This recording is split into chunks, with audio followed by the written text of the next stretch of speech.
Hello, I'm Maura Carley, founder and president of Healthcare Navigation, and today I want to reflect somewhat on a previous video, which was about a special enrollment period Social Security created, which is ended. It ended in 2022, but it was called the telephone problem special enrollment period, and I thought it was quite odd.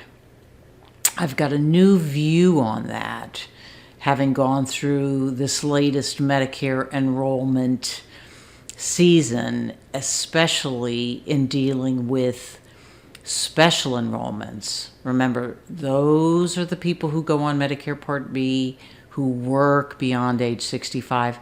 The government still refers to them as the working aged, which I take very personally. But that aside, we had serious difficulty with one office in Florida where special enrollment paperwork was submitted for one client the first week in November and for another couple November 9th, I think, but still early November for January 1.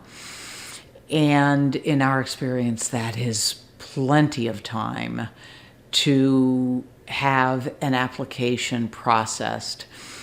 In fact, I will make a shout out to the Danbury, Connecticut office where clients of ours took their paperwork in and the Part B showed up overnight, which has happened before, but it's pretty unusual.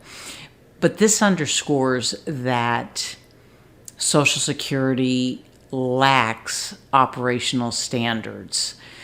And there's so much variability, and people need to understand that.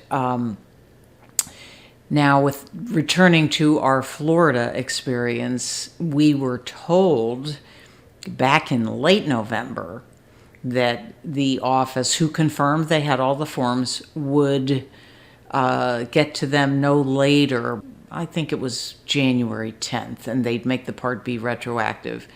But by the end of that week, we still didn't see any evidence that the Part B had processed. And at that point, I contacted our higher level contacts at CMS, the Center for Medicare and Medicaid Services, and they've always been so responsive and helpful to us. And they were this time, but for some reason it still wasn't happening.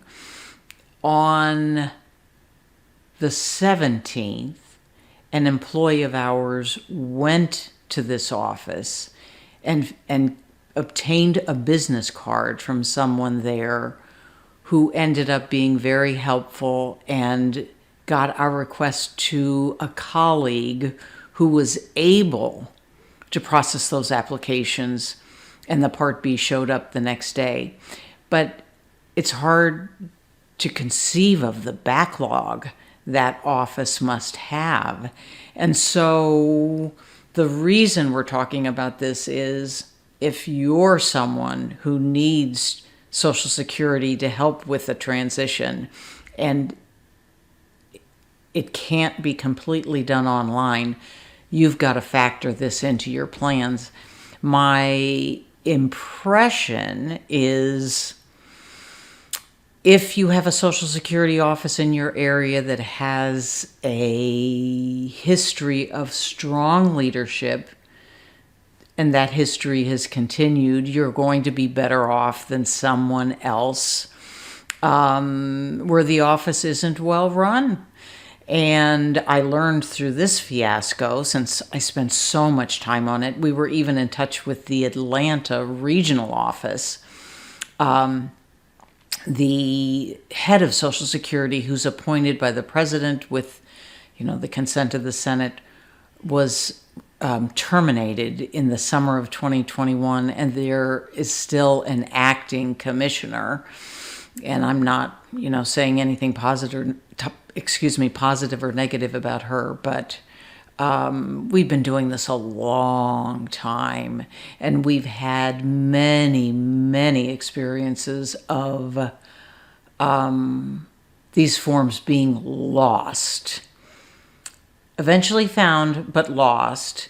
But we have never had the experience of forms being, receipt being confirmed, and yet it taking so much intervention for Social Security to do its job.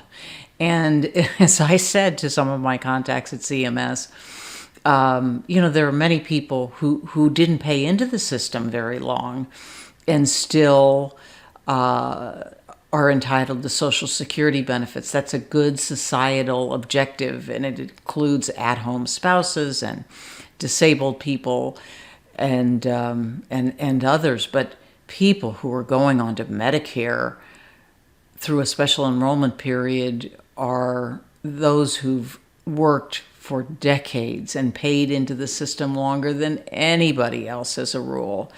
And so they deserve a level of service. They really do. But this is, again, a cautionary tale in case you need to make an appointment with Social Security